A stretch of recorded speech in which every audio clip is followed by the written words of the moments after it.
तर मराठी मालिका आई कुठे काय करते मालिकेतील रुपालीने गेल्या वर्षी जून महिन्यात तिचं स्वतःचं हक्काचं घर घेतलं. त्यानंतर नोव्हेंबर महिन्यात दिवाळीच्या शुभ मुहूर्तावर रुपालीने आलिशान गाडी घेतली. या गाडीला 2 महिने पूर्ण होताच तिने आणखी एक आलिशान गाडी घेतली आहे.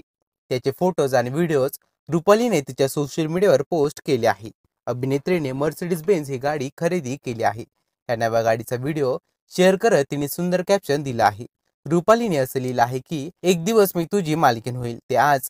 यासाठीच हे सर्व सुरू झालं.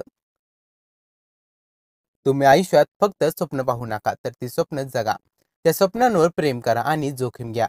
किती कठीण असलं तरीही स्वतःला वचन द्या. तुम्ही तुमची स्वप्न कधीच सोडू नका. तुम्ही काय करू शकत नाही हे स्वतःला सांगू नका, तर तुम्ही काय करू शकता हे स्वतःला सांगा. Welcome baby. चल आता एकत्र पुढे प्रगती करत जाऊ. राधे राधे. रुपालीने खरेदी केलेल्या मर्सिडीज बेंचची किंमत 50 लाखांहून अधिक असल्याचं सांगितलं जात आहे.